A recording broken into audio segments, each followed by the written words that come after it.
Hey everybody, Thomas Joseph here. Now, when attempting to make a beautiful and tangy lemon meringue pie at home, do you end up with something like this, where the meringue topping is all weepy and the filling is either over or underset? Well, today I'm going to share with you the foolproof method in making lemon meringue pie at home, and this will be your go-to recipe, I promise.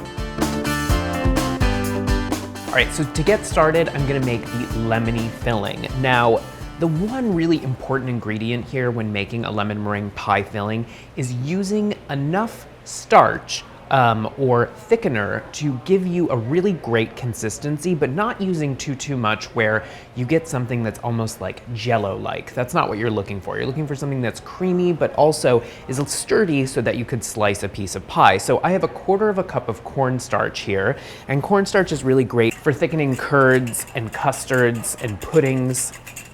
I'm gonna put that into the saucepan here with a little bit of sugar to offset the tartness of the lemon. And this is 1 cup of granulated sugar. And I like to mix the sugar and cornstarch together with a wire whisk to really break up the clumps of cornstarch. Since cornstarch is so fine, you really need to kind of whisk it together with the sugar so that you won't get any big clumps in your filling. So mix this together and add 1/4 teaspoon of salt. And we always use coarse kosher salt here in the test kitchen. And to this, I'm going to add some water. So this is 2 cups of just regular water. And what this is gonna do is it's gonna give us a nice thick filling. It's also going to help kind of temper the acidity and tartness of the lemon. So this I'm gonna bring up to a boil. And while this is coming up to temperature, I'm gonna zest a lemon. So I need 1.5 teaspoons of lemon zest for this recipe. And the filling here is kind of this interesting hybrid of a lemon curd, but it's also kind of thickened with that cornstarch. So it's almost like a pudding in a way too. It's a really kind of classic method in making lemon meringue pie. And I need about 1.5 teaspoons of lemon zest for this recipe. And just depending on the size of your lemon, you might need 2, but this looks just fine here, 1 lemon. So I'm going to just add that into my pot with the starch and the water and sugar, and this has to come up to a boil. And the reason we need this to boil here is because we need the starch to be activated. It needs to come up to a high temperature, 212 degrees, so that it really activates the starch and it will thicken your filling to the right consistency. So while that's working, I'm gonna juice the rest of my lemon here because I need a lot of lemon juice for this tangy filling, about 1/2 cup in total. And that can come from about, I would say, 2 to 3 lemons, of course, depending on their size. So I have my lemon juice now, my mixture is coming up to a boil, and I'm gonna separate a few eggs here, guys. So I need 4 egg yolks in total for this filling, and about 8 egg whites for the meringue topping, so many more egg whites. I always like to crack my eggs on a flat surface. This way no shells kind of come up into the egg. And just to separate, you're gonna let the whites kind of fall away from the yolk. You can slide the yolk back and forth between the 2 shells here. So our cornstarch mixture over here has come to a boil, and this needs to continue to boil for a few minutes. Again, we really wanna fully activate the starch, and that only happens when you bring it up to a boil. All right, so this looks good, guys. And now I'm gonna remove this pan from the heat, and I'm going to temper this thickened mixture into my 4 egg yolks here. You wanna make sure that you're just incorporating a little bit of this really hot liquid into your yolks, bringing the yolks up to the temperature, ultimately, of the rest of this hot starch mixture. So a little bit at a time, whisking constantly. And this is just to prevent those egg yolks from scrambling.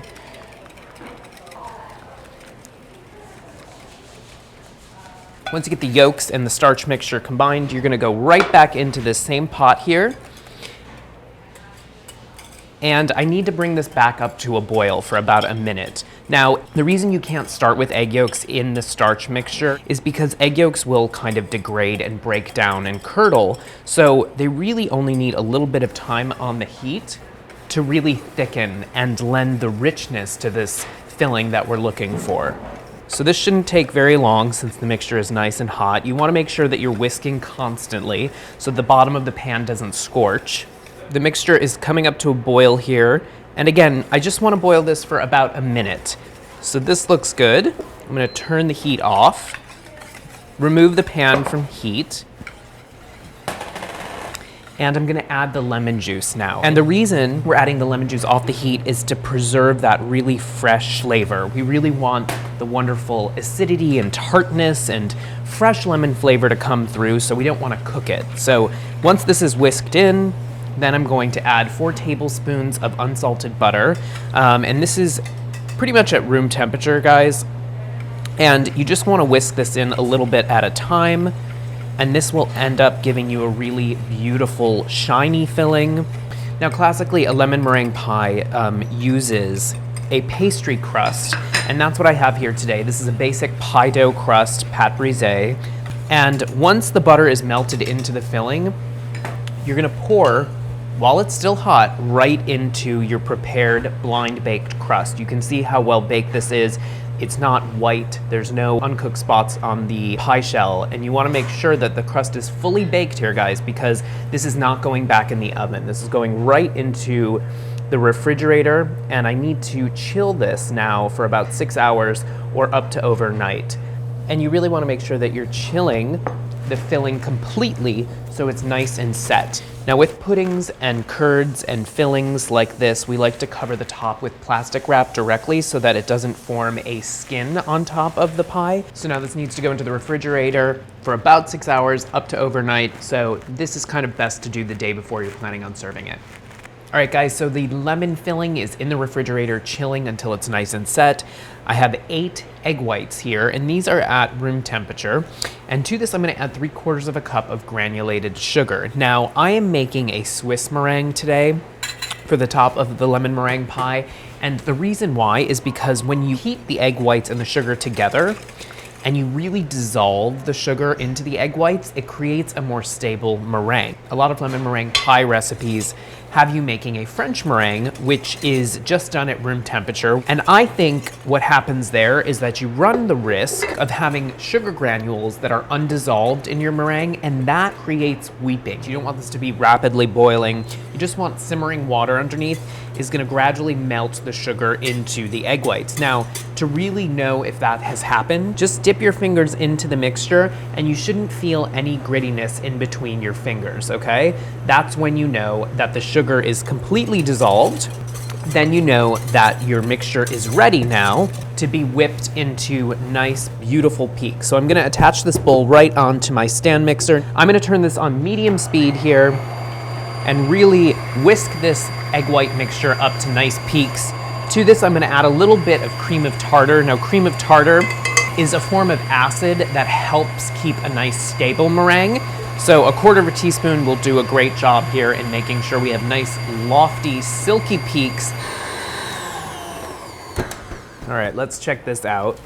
So our meringue here has quadrupled in volume. We have nice, beautiful, stiff peaks here. You can see there's a nice kind of sharp peak that's sticking almost straight up. But these aren't dry. You wanna make sure that the meringue here isn't dry and crumbly, because if you over whip your meringue, if you overbeat it, over agitate it, you are likely to have it weep in the end. So make sure that you're not going too far with this process. Now, I'm gonna add a little secret ingredient, and that is about 1/2 teaspoon of cornstarch. And what cornstarch does is it really helps to absorb any excess moisture, which can encourage weeping. So sugar, there's a lot of sugar in this mixture, and what does sugar do? Well, it absorbs moisture. So the cornstarch, what it does is it kind of helps absorb any excessive amount of moisture that may occur during weeping. Now, to this, I'm gonna add 1/2 teaspoon of vanilla extract, and really the extract here is for flavor. So I'm just gonna mix this together until it's nice and combined. This looks perfect. And I have my pie here that has been fully set. This has sat overnight. I'm gonna gently remove the plastic wrap from the top, which has done a nice job of keeping a kind of thick, unsightly film from forming over the top of the pie. And now, all I'm gonna do is just give this a gentle fold with a rubber spatula. Now, I like to use a big spoon to scoop the meringue on top of the pie. And this really just helps to give you nice, beautiful structure and peaks to your pie. So nice big dollops. This is really where you can have a little bit of fun. You could certainly transfer this into a piping bag and you can make a decorative design on top, or you can kind of freestyle it like I am. For the finishing touch, I'm just gonna use one of these offset spatulas, but you could use a small spoon here, and just push the meringue down. You wanna really cover up as much of the filling as possible, guys. So just make sure with the meringue that you go to the edge of the filling, and the more divots and kind of swoops and swirls that you get here with your offset spatula or your spoon, the better this will look once we brown the top. Now, traditionally, a lot of recipes call for you putting this into the oven at either a high temperature or under the broiler. And the one thing that I think about that is that what it does is it really heats up your meringue. It brings it up to a high temperature, which can encourage it to weep on you. So if you have a blowtorch at home, one of these kitchen torches, so you can get these at hardware stores or you can get kitchen torches at any kind of specialty supply shops. Now, really what you're gonna do is just ever so slightly brown the meringue. And what this does is it toasts the meringue, it brings out kind of a marshmallowy flavor, and it really helps to highlight all of those wonderful indentations in the meringue. All right, that looks amazing. Now, I always think once you put the meringue and you torch it or brown the meringue, you wanna make sure that you serve this almost immediately. Now, you can put this into the refrigerator because we've added cornstarch to the meringue, and it will hold up in the refrigerator for a little bit, but too much time, and of course, this thing will start to weep. So I'm gonna serve a piece right away because I can't wait to try this. I'm using a nice big chef's knife here. You wanna make sure that you slice all the way down into the bottom of the plate and into the corner and the crevices of the plate. Trusty pie spatula here. Slide this guy out.